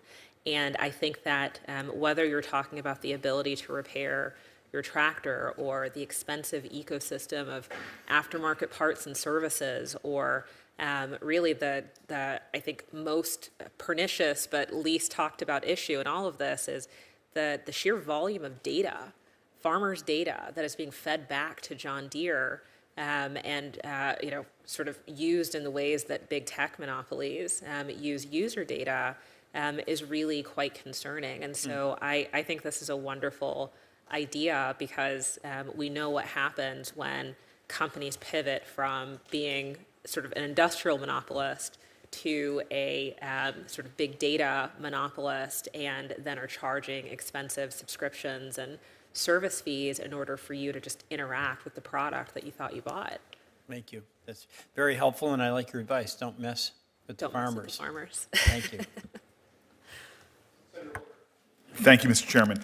Mr. Bullard, forgive me that I had to run out on your testimony to go vote, but your written testimony is compelling, and I know your verbal testimony was. You've witnessed a lot of folks on your terrain here. Senator Hawley, I think, made me very happy as he echoed some of your points. I want to get a little deeper into it. Just ask you first about the Packers and Stockyard Act. Why isn't it, in your opinion, being enforced? And what might we do to make it have more teeth to prevent a lot of the harms that you so well detailed? Well, I think it hasn't been enforced for the same reason we haven't enforced our antitrust laws, and that was a belief that if we just leave the markets alone, they will self-heal. Obviously, that has not happened, and it's decimated our industry. Congress recognized the need to provide additional protections to independent livestock producers clear back in 1921 when they passed the Packers and Stockyards Act. We now need the Packers and Stockyards Act to be fully implemented, and to do so, we need the U.S. Department of Agriculture to promulgate rules. And they began doing so in the last administration. They need to complete those rules. And that is because we have not enforced our antitrust laws. We have created an oligopolistic structure in the marketplace that is exerting harmful buying power upon the industry, and it is wiping out our producers. And if we don't take some immediate action in the form of regulatory relief, we will continue to see a loss of producers. And the Packers and Stockyards Act rules are the means by which we can provide some confidence to our industry and perhaps attract new entrants again if they believe they have a fair and robustly competitive industry to enter. So that's how we accomplish it. We write the rules and then enforce them. I appreciate that, and I agree with you on the urgency for the Trump administration to finish that rulemaking process so we have some teeth. I want to switch to an issue that the good chairperson and I really bonded over. It's just the abuses within the checkoff program. We know that there needs to be serious reform. I'm proud to have introduced the Opportunities for Fairness in Farming Act, the OFF Act, with Chair Lee, which would reform that checkoff program. But can you explain what the beef checkoff program is and describe how it's been overtaken by lobbyists and lobbying groups and the interests of corporate meat packers over the individual farmers and ranchers, and how in many ways those programs are used to hurt you and your interests? So the beef checkoff program was passed in the '85 Farm Bill. It was intended to provide monies for beef promotion and research, and the monies were collected in the form of taxes on independent producers, and it generates tens of millions of dollars a year. The intent, of course, was to increase demand for beef. However, the money's been funneled through organizations that lobby on public policy issues that are contrary to the interests of independent producers. So independent producers find themselves today being forced to pay a tax on every head of animal sold, only to see the funds from that tax being used in the halls of Washington to lobby against their interests. For example, our members fully support mandatory country of origin labeling for beef, and they found that the organizations that are major recipients of the beef checkoff program are lobbying in Washington against that interest. We shared then President Trump's, during his first term's, effort to withdraw from the Trans-Pacific Partnership Free Trade Agreement. However, the organizations that are checkoff funds were being funneled to were in fact trying to promote that failed trade agreement. So there are many issues like that that are where we see the interests of many cattle farmers and ranchers and sheep producers being undermined by the organizations that have received the funds. Well, let's talk about that mandatory country of origin labeling. I honestly, again, I'm a guy from New Jersey. I didn't know about this before I came to Washington. I was sort of shocked at how we were screwing over independent ranchers with legislation like this. And so can you explain why mandatory country of origin labeling actually should be done right and it's not violated in the way that I've seen it violated, and why it's essential for fair competition, and really how did the elimination of this requirement in effect really harm American ranchers? Well, in any competitive market, you have to have symmetry in information between the buyer and the seller. And currently, without country of origin labeling, the multinational meat packers that are importing beef from 20 different countries are able to bring it into the U.S. market and mask the origins of that product and actually pass it off to U.S. consumers as if it were a domestic product because it bears the same U.S. inspection sticker as a domestic product does. But worse than that, since 2015, when country of origin labeling was repealed by Congress for beef and for pork, the current regulations have allowed meat packers to import a product, say a steak from Uruguay, that has a product of Uruguay label on it when it crosses U.S. Customs and Border Protection. And then when it's brought into a U.S. processing plant, the Uruguayan label can be thrown in the garbage, a new plastic wrapper fixed around the meat, and then it can be sold with a product of the USA label. Now, USDA did go through a rulemaking process, and on January 1 of 2026, we're supposed to see that remedied. However, that's only a voluntary law, so it is not going to require any packer to label any foreign products, and we are seeing a significant increase in the volume of foreign beef coming into this country, being passed off to unsuspecting consumers as if it were a domestic market product. And as a result, they're priced accordingly. Instead of the consumer receiving a discount if the product is half the cost from Uruguay or Argentina, for example, consumers paying the same price as if it were domestic. So consumers are being deceived. They're being exploited in the marketplace without mandatory country of origin labeling. Consumers deserve to know where the beef came from and under what country's food safety production regime it was produced under. Mr. Chairman, I hope we do another round, but I'm going to stop here in deference to my Alabama ancestors and my dear friend, the senator from Alabama. Thank you very much. I just ran the length of Russell, so thank you for giving me a moment to catch my breath. Mr. Chairman, I really appreciate you holding this hearing today and certainly believe it is critically important that we talk directly about the fact that government overreach and overburdensome regulation contributes to higher prices for Americans and often worse outcomes. After 4 years of the previous administration, it is refreshing to see President Trump committed to ensuring that American companies are able to innovate free from undue government intervention. Deregulation of many industries, it drives innovation. I believe it lowers cost. It ensures that the market and not the government is actually picking winners and losers. And so I'm going to start with Commissioner Meador. I want to address you with my first question. I know President Trump has instructed the FTC to investigate what anti-competitive regulations are actually undermining entrepreneurship and innovation here in America, and how both the administration and Congress can work together to actually unleash the American economy. So can you give us an update on that and let us know kind of what steps are being taken as a result of that executive order and how those efforts are going to ultimately help us have better outcomes and lower prices? Yes, Senator, of course, thank you. So the process is ongoing. FTC and DOJ have both received a large number of comments from people across the economy and across the country highlighting regulations that they believe are harming competition, that are preventing small businesses from entering and disrupting static markets. So we are actively reviewing those. One of the benefits I think both the Antitrust Division and the FTC bring is our vast experience enforcing the antitrust laws. And this is what we do on a daily basis, is evaluate how competition works in these markets. And so that's going to enable us to review these regulations to see how they might be unintentionally or unfortunately sometimes intentionally distorting competition in those markets. And then we can inform the agencies with recommendations to say, we think these regulations are problematic. Here are ways you might consider modifying or perhaps rescind them. But then we can also provide guidance to Congress so that you as the legislative body can take steps to remedy them if necessary. Thank you. So one of the things I want to talk to the whole panel about is healthcare cost. So when you look at those continue to skyrocket across our nation, whether it is PBM, scope of practice, generic drug manufacturing reforms. Americans are tired of paying more and getting less. And when it comes to healthcare, it is my belief that Americans deserve better.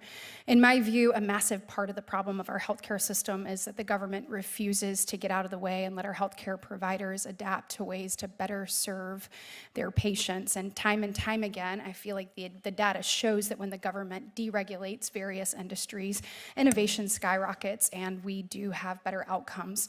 So if we could just quickly go down the panel, what government regulation do you see that you believe contributes most to poor outcomes in our healthcare system, and what reforms could Congress adapt to ensure that our patients can receive and providers can actually provide quality, affordable care, particularly in rural and underserved communities? So we'll start with you and then just head down. I think you're exactly right to put the spotlight right on healthcare as a space where both private and government interventions are reducing output, driving up prices, lowering quality, and really harming patients and those who pay for care through their insurance premiums. Here are a couple of highlights. Thing number one, across the country, in something like 2/3 of states, certificate of need laws require federal bureaucratic permission before a hospital or a healthcare provider can enter the market or expand. For decades, under both parties, the FTC and DOJ have been screaming about how these laws demonstrably drive up prices, lower quality, harm patients in exactly the way that you're describing. Worse still, they were popularized by a federal congressional mandate in 1974. It's time to put that engine in reverse and incentivize repeal of certificate of need laws. Number two, certificate of public advantage laws. Congress owns and controls the federal antitrust statute, but the Supreme Court has given for decades state governments the power to immunize private mergers, including hospital mergers to monopoly. These certificates of public advantage, time and time again, work demonstrable harm on patients' access to healthcare and the prices they pay for it. Congress should close Professor that loophole. Francis, I am so sorry, but I am almost out of time. So if we can quickly get to your third, so that we will have to do like a lightning round if the chairman is so gracious to allow that. I can hit the third in one sentence. Right now, if you're a branded drug owner, you can throw a patent in the Orange Book without any review from the USPTO. We should let the PTO check that's not being abused. Thank you. Was it my running here that gets me this additional time? Listen, we've been playing fast and loose all afternoon. They're going to give you all my time, so go ahead. A bunch of us had planned for that 4 p.m. briefing this year, which apparently has been canceled. So we got more time. Thank you so much, Mr. Chairman. And I'll defer to my fellow panelists, but I'd like to come back if there's still time. But I'll let those with expertise in this area answer you. So as Commissioner Meador mentioned, the deregulation task force at the FTC and the DOJ are focusing on a whole variety of different healthcare issues. The comments, over 400 comments that have come in, almost half of them have been related to healthcare concerns about regulatory burdens associated with that. And that includes not only at the federal level, but also at the state level. So Professor Francis has been talking about certificate of needs at the state level. There are a lot of problems at the federal level as well, and a lot of the comments have come in related to that.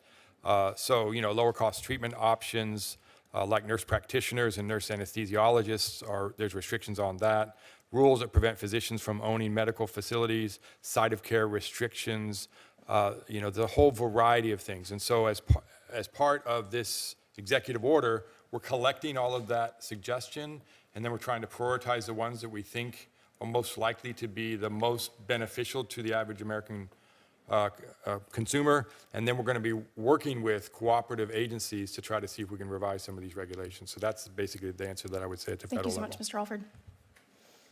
Senator, thank you for asking the single most important question in antitrust right now, which is what to do about healthcare. There is no bigger cyclone and convergence of private regulation by monopolies, bad public regulation, and the platformization of healthcare after years of unchecked mergers and serial acquisitions in this space. And so this is a time not to focus on sort of ticky-tacky sort of process deregulation, but to rethink the whole regime because the problem is so bad. I was alarmed to read a report recently that in Connecticut, I believe, there was a national security brief that described the healthcare crisis as a domestic security crisis. And so here we can do things like what we did in the Biden administration, which is make hearing aids available without prescriptions, and to our friends at the FTC sent warning letters to pharmaceutical companies to bring down the cost of inhalers and things like that. But here, I mean, legislation has hastened vertical consolidation that allows, and again, this is well-intended regulation. It's Obamacare. It's the most substantial piece of legislation we've had in healthcare in a long time, and it does many good things, but there's also some hidden pathologies, right? Circumvention of the medical loss ratio, the ability of the biggest behemoths to essentially pay themselves. And so my former boss, Jonathan Cantor, was really fond of saying, back then, when people said single payer, we all thought we were talking about the government as single payer, but pretty soon we're going to have maybe a different kind of single payer system, right? Living under the tyranny of a very big health insurance giant that seems to own everything. Mr. Chairman, I just want to lodge a complaint that the Democratic witness said the best question of the day was asked by a Republican senator. I mean, that is something that just should not be tolerated. Fair enough, fair enough. Thank you, Senator. I would echo the comments of my fellow panelists and just add that there's a role for the FTC to continue to play in enforcing the antitrust laws in the healthcare space, especially around regulatory evasion and manipulation. I think there's a lot to address in that. Well, guys, I appreciate it more than you know. Senator, I'd like to comment and get as close to the mark as I can from the cattle and sheep industry's perspective. But the United States has always held the standard that foreign meat packing plants in foreign countries had to meet the identical health and safety standards as we do in the United States.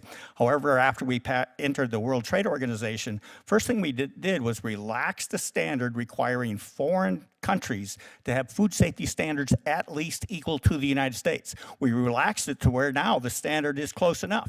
And as a result, these foreign countries need only have standards equivalent to the United States. That's why when we say the beef in the United States is the best beef in the world produced under the best of conditions, we can prove it, and that deregulation of the regulation that once protected consumers is non-existent. Recall in 2017, we had to close the border to Brazilian beef because they were sending tainted beef around the world. So there's a food safety issue that affects America's health, and I just wanted to add that. Thank you. Thank you. Mr. Chairman, thank you. And Mr. Vice Chairman, thank you for your kind words there.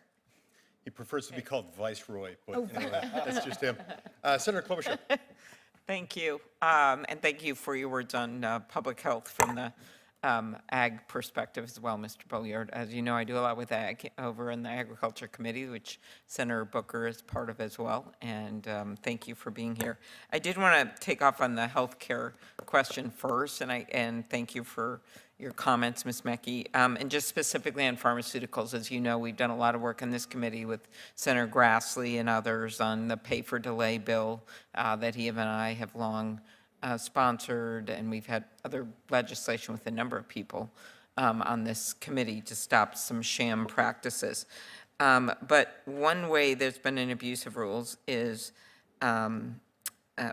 blocking competition, is listing many patents on the FDA Orange Book that shouldn't be there to deter competition. The last administration issued warning letters about this practice, leading a number of drug companies to remove patents and lower prices. The Trump administration has continued this policy. Could you talk about how can antitrust enforcement deter this anti-competitive abuse of the Orange Book? And is it really orange? And could you describe what this is? Because it sounds kind of scary. Senator, I am thrilled that you're putting a spotlight on this. As you well know, the antitrust laws have really struggled in the pharmaceutical space to, catch on a whack-a-mole kind of way practices that those with market or monopoly power are using to harm consumers in our most important markets. You're exactly right as well that there's a specific practice that's starting to get a lot of attention. When you get a new drug approved by the FDA, you tell the FDA which patents read on the drug or a relevant method of using it. That is produced in a document that only historically, I think, I'm not a pharma expert, but only historically was a physical document with an orange cover. These days it's a government database. And once that's listed, if you want to come along with a new drug, you certify to the FDA on an individual basis why each of those patents that are listed have expired, are invalid, or not infringed. And when you do that, there's a stay of about 30 months that's triggered on your application to get into the market and compete as a generic. So a manufacturer has every incentive to overlist patents that really aren't pertinent to the drug, its composition or formulation, its method of use, because it deters generic entry. There are two things that we could concretely do. Number one, to the extent that that is being done intentionally with an intention to deceive by a monopolist, that's a Section 2 violation. It's illegal monopolization, and our antitrust enforcers can take action. But that's kind of an expensive and cumbersome way to get at the problem. Two law professors, Scott Hemphill at NYU and Bhavan Sampat at Arizona State, have recently suggested we should have the US Patent and Trademark Office, for any patent that's newly listed in the Orange Book, take a look at it. Make sure that it's valid, make sure that it's pertinent to the drug. I think that's a terrific idea. It'll help catch abusers and monopolists, and it'll protect patients. Okay, very good. You want to add anything, Commissioner, to that? I just think those are great ideas. In addition to the ongoing enforcement efforts, and as Professor Francis pointed out, we have an active role to play here, and we are taking a close look at it. I've appreciated how you've supported funding of the agencies and the like, so congratulations. Big tech, do you think I was going to bring it up, Mr. Alford?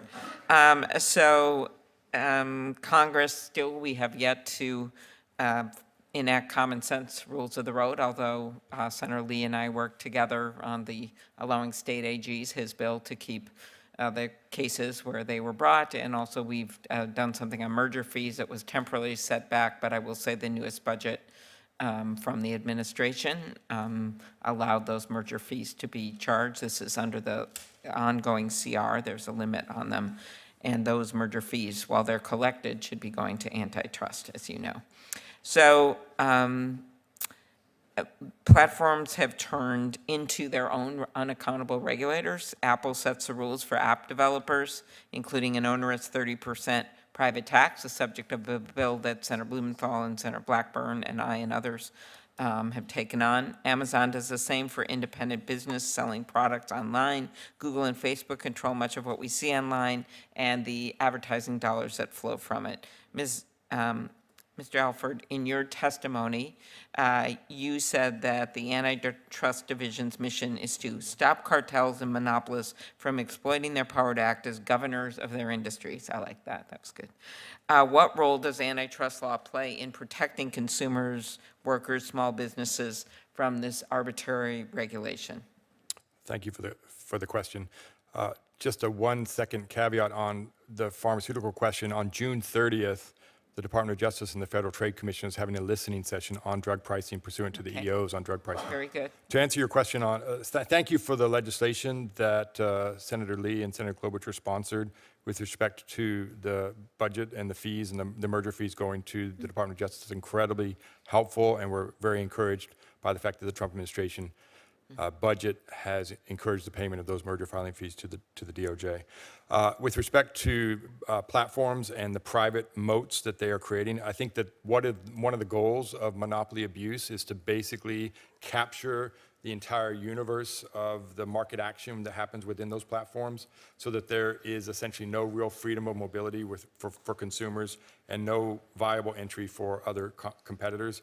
We are seeing that over and over again, and most of the cases that have been brought by the DOJ relate to the kind of monopoly abuse in which there are extraordinarily high barriers to entry and in which there is no meaningful choice by publishers and advertisers in either search or in ad tech. So that is what we're seeing. There is not the migration to alternatives because of the fact that they have their entire say.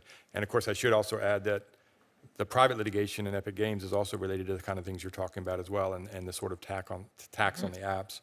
And that's also being addressed as well. So all of those kinds of litigations are addressing those concerns. Ms. Mekki, as we look at why we haven't put any rules of the road in place, one of the things is these tech-funded groups have spent loads of money. They spent hundreds and hundreds of $1 million against the bill that Senator Grassley and I introduced, and I appreciated Senator Booker supporting that bill, and that's the American Innovation and Choice Act.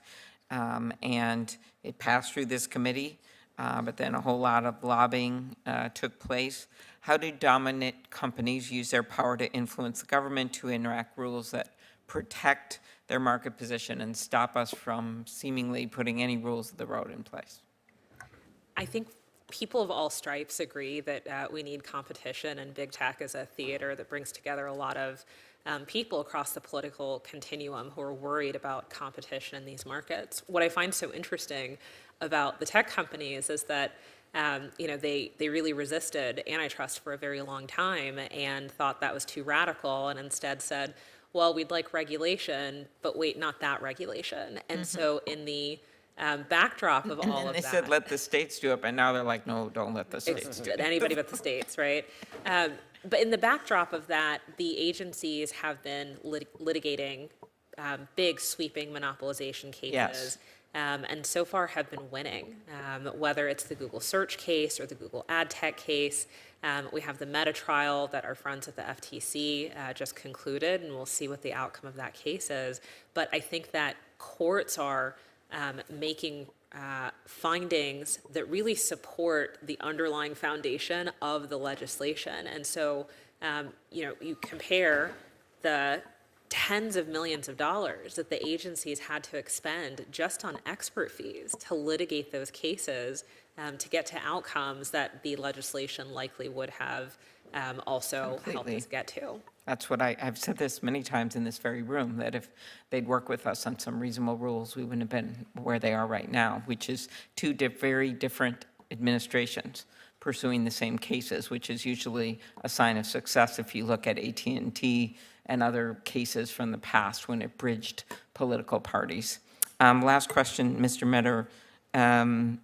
The FTC enacted a number of pro-competitive rules over the last few years. They required upfront pricing to make it easier for consumers to compare prices for concert tickets, for hotel rooms. I am working to codify these changes into law, and including we have a hotel bill that passed the House that just has wide, broad support. There's one senator that doesn't like it very much, so I'm trying to find a way around that. And it's not Senator Lee. Your colleague, Commissioner Holyoke, said she supported the rule because hidden fees undermine the ability of honest businesses to compete on price. Do you agree, and will you commit to enforcing these rules? To answer the last part, of course, yes, the FTC stands ready to enforce all of the policies that Congress sets out for us. And I agree, it is critically important that consumers have transparency and a clear sense of what price they're paying in order to have free and fair competition in the marketplace. And interestingly enough, on the hotel bill, we worked with the industry to come up with something so that we could police some of the bad actions that were going on, but they felt it was in their best interest. So did the House, and we're almost there, I think. So, but thank you for your work. Thanks, everyone. Okay, so we'd like to start a second round, and I'm going to let Senator Booker go first. This whole hearing has been chaos, Democrats and Republicans working together and being generous and magnanimous. This can't stand in Washington right now. But I do have two quick questions. Unfortunately, I have to run, and I'm going to yield back to the chairperson. And Ms. Mekki, they're both for you, if you don't mind. So the first is just going back to Mr. Bullard's points about the Stalkers and Packyard Act. I just really want to drive down, and he was saying very pointedly that there's some rulemaking processes going on now that would be a lot more efficient. Now, you helped bring the first Packers and Stockyard Act case the agency had brought in years. This was a lawsuit against the fifth largest poultry processor. We've heard from Josh Hawley about what's happened to the chicken industry in the United States, which is this massive consolidating going on, exercises of power that I found stunning and hurting poultry. In fact, I often think that what they're trying to do to the cattle industry is what they've already done to the poultry industry. How can the enforcement of the Packers and Stockyard Act protect farmers, ranchers, and cattlemen against what's happening in big ag right now, and in turn, I think your points earlier about consumer freedom, how could it help lower prices for consumers, in your opinion? The Packers and Stockyards Act is a gold standard piece of legislation that actually was passed after the Sherman Act. And largely because Congress saw what the courts had done to interpretation of the Sherman Act and unduly narrowed it, and so gave the ranchers and farmers essentially a law that looks a lot like Section 5 of the FTC Act, which prohibits unfair methods of competition and certain so-called UDAP violations. And even then, you saw courts interpreting the Packers and Stockyards Act in ways that were unduly narrow. And so we did two things when we saw evidence that two chicken processors had really behaved in a borderline tyrannical manner in something called the tournament system, where chicken growers are kind of subject to these arbitrary rules and the whims of processors, even though they really have very little control over the yields that the chickens that they grow ultimately bear out in the market. And so we did two things. We looked out and we saw the Packers and Stockyards Act and reprised the role of the Justice Department as the lawyers for the executive branch, and had that delegation, that authority delegated over to us so that we could bring the first Packers and Stockyards Act case for the first time in recent memory, maybe ever. We could not find an example of the Antitrust Division bringing a Packers and Stockyards Act case. The second thing that we did, and I should say my former deputy, Michael Cadis, I think is in the hearing room and did extraordinary work with the USDA to start working on rules under the Packers and Stockyards Act to bring fairness to these markets. And so it is my hope that the Trump administration will continue that work and that effort to, again, just bring free markets and fair dealing to chicken growers and all of the other kinds of growers and ranchers that will benefit from that kind of rulemaking. So Abraham Lincoln said, too much agreement kills a conversation.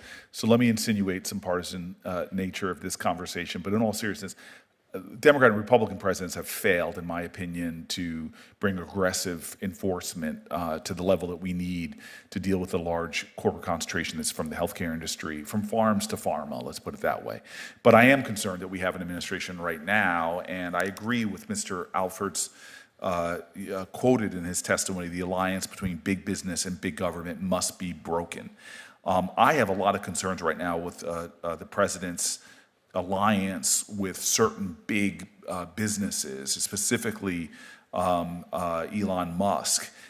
Is this kind of corporate connectivity, in your opinion, hurting average Americans? I think that the president's decision to bring in the richest man on planet Earth and give him what appears to be unfettered access to our federal agencies, our most sensitive, intimate financial data, and other kinds of information about the American people, really is a playground for potential malfeasance. And I think we started to see that as soon as Inauguration Day, where you saw the richest people on planet Earth in the Capitol Rotunda warm, and the people who helped put Mr. Trump in office were outside, cold, unable to see what happened. And so it sends a message about who the president is for. And I think the antitrust agencies deserve to sort of rise and fall on their own merits and based on the decisions that they make with the authority that's entrusted to them. And I think that there are some examples of really good work there.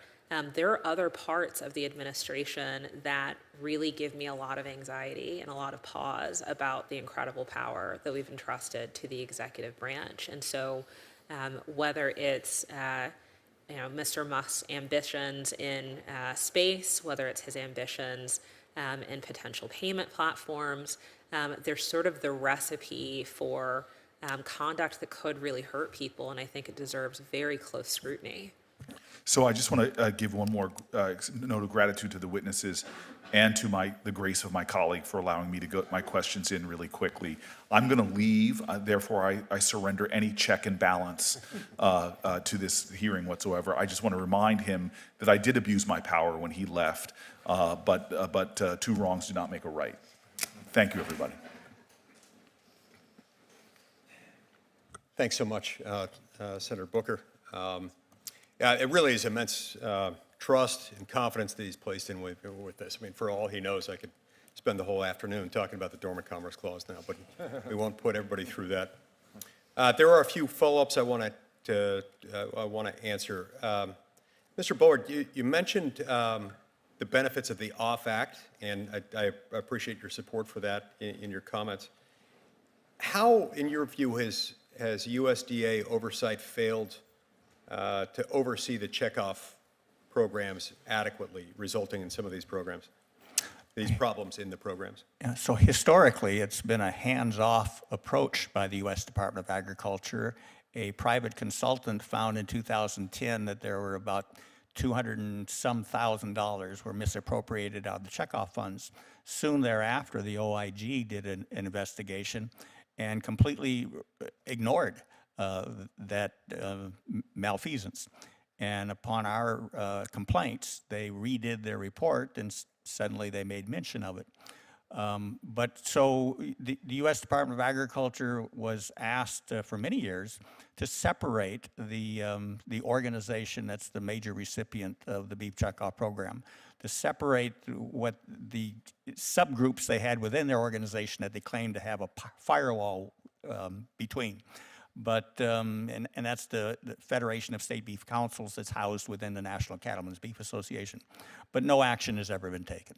So even though the USDA was well aware of the problems, no action was taken. We ultimately filed a lawsuit alleging that the lack of oversight on the part of USDA constituted a unlawful subsidy, a violation of the Constitution, where producers were compelled to fund the private speech of private entities. And through the course of that litigation, USDA did make some reforms, but they are inadequate to protect the producers against the ongoing assessment against them, the tax, that still funds policy initiatives that are contrary to their interests. Funds by way of lobbying, providing organizations the ability to lobby. I remember Robin Williams joking about the unarmed English Bobby, who upon seeing the commission of a crime would shout, "Stop," or I'll yell, "Stop again," because he's unarmed. Is that sort of what you're describing here, is that maybe they're aware of problems, they're not enforcing them, and they just go unenforced? That's very possible. There appeared to have been no will whatsoever to enforce the act. Ms. Mekki, let's go to you for a moment. You noted that nearly 1 in 4 public comments identified healthcare competition concerns. And I don't doubt that at all. I mean, just knowing how people feel about those issues generally, and knowing what we've seen has happened with consolidation in that industry and what has happened as a result, it ends up being problems. What specific actions do you think might be most helpful in ameliorating this problem and addressing the issue of excessive consolidation within that industry? So there are things that I can't talk about publicly based on work that I did when I was at DOJ, but I will say that I hope and trust that the Justice Department's Antitrust Division is focused on enforcement against some of the private regulation side of the ledger. There are also myriad regulations that Congress and the agencies could work together to address, right? There are kind of arbitrary rules, including things like the ability of the federal government to negotiate drug prices with drug companies for Medicare and Medicaid that, to me, seem extraordinary. And I know there have been some gains with recent legislation, but this is a market that government itself has created and funded, and the ability to, the fact of not being able to negotiate prices fully is really extraordinary to me.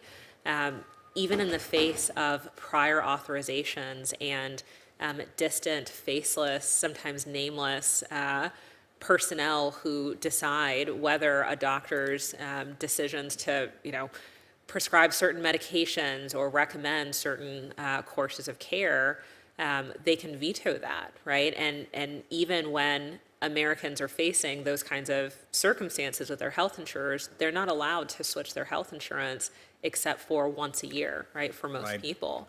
And so that, again, that is an example, that is regulation too. And there's an arbitrariness to it that deprives consumers of choice and really tilts markets in favor of health insurance companies. I think there are myriad examples like that, but there is a structural problem with our healthcare markets. I had the pleasure of doing both civil and criminal enforcement when I was at DOJ, and there are sort of hallmarks of different kinds of frauds and schemes that you sort of see built into the structure of our healthcare system, right? There's opacity, there's tremendous distance between who's paying and who's receiving services. And all of those characteristics make me worry hugely that we don't actually have a real conception of the cost of delivery of care such that we can get in and make things better. And if you'll indulge me, I have to say, I was listening to a guy named Michael Zembalist recently, and he's, I think, like the top investment officer at JP Morgan. So this is someone who sits on investment committees and has to make decisions about the allocation of securities and assets for pensions and foundations and funds of all types. And he was asked, what is the market that he has the most trouble cracking?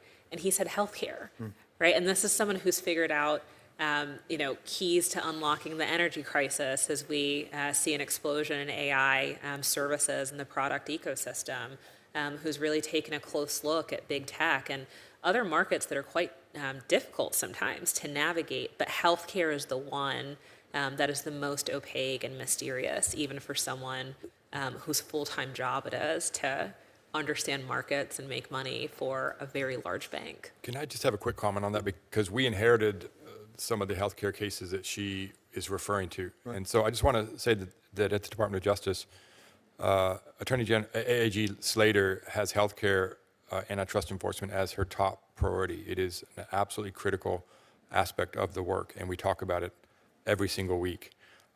And so we really are at an inflection point for a variety of reasons. We have an executive order on deregulation in which the other agencies are mandated to cooperate with us on anti-competitive regulations, and we're working actively with other agencies in the healthcare space. We also have separate EEOs on drug prices and ordering that we address drug pricing crisis and that mandate. And then we have years of investigative work that has been done at the DOJ prior to our arrival, in which we can then pick up that mantle and try to look at what are the appropriate antitrust arguments on the litigation side.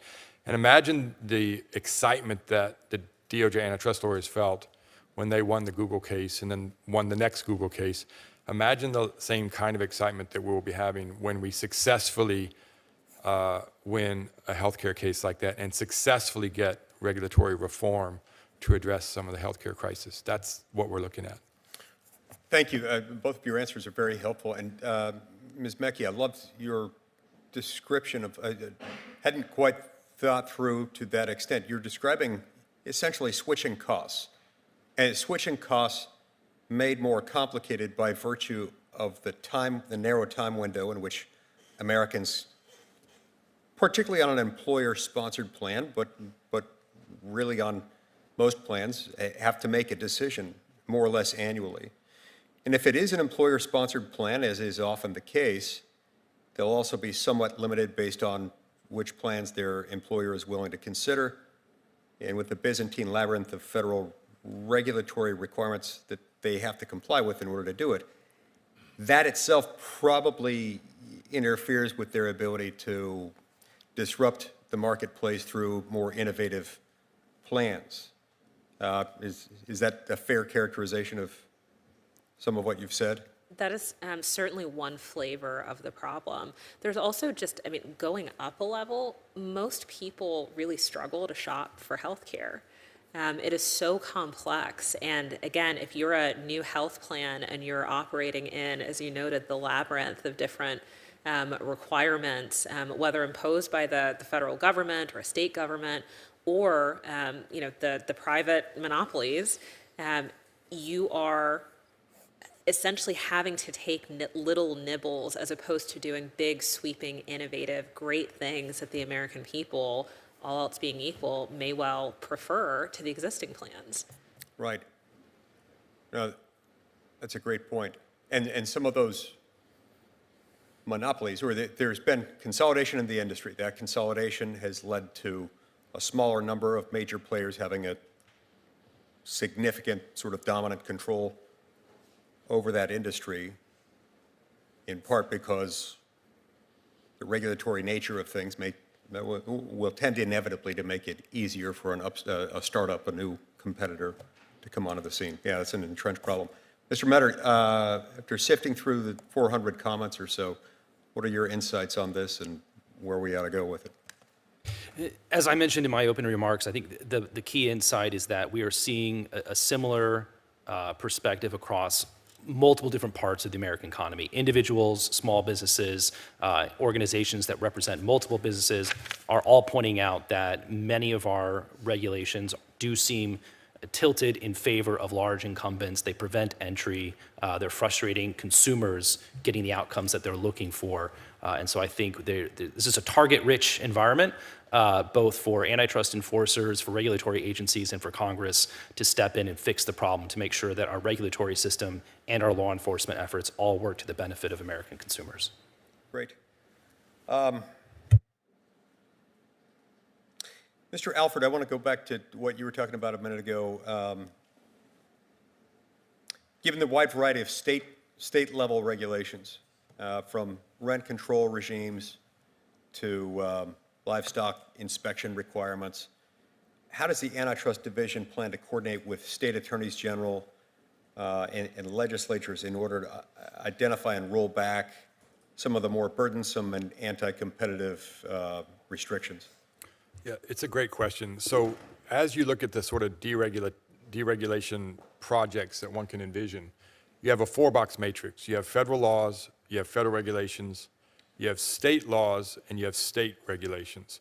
And we've been speaking to a large extent about federal regulations and working with other federal agencies, but Professor Francis identified some of the most important issues are with respect to state laws.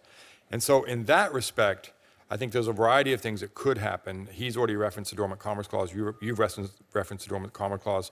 In the first Trump administration, we did use the Dormant Commerce Clause as an antitrust tool as a possibility. We also routinely engage in advocacy at the state level to try to address concerns, typically in the context of encouraging the enactment of laws that are pro-competitive rather than anti-competitive. But I do think you're right that we do need to talk with the state AGs and with the state legislatures to see if we can make the case for a modification of some of those state laws. And then the final option that I think Professor Francis mentioned is there a role for Congress to try to deal with things that would create the preemption that you need to deal with truly anti-competitive regulations? And it's not just about healthcare, as you said, it's agriculture, it's housing, it's franchise dealer laws. There's a whole variety of different examples of state laws that are problematic. All right. Let me make sure that that covers it. I think we're good. Anything else, guys? All right. Really appreciate you being here. All five of you have contributed very meaningfully to this conversation. It's been really helpful. Questions for the record will be due 1 week from today at 5 p.m. And the subcommittee stands adjourned.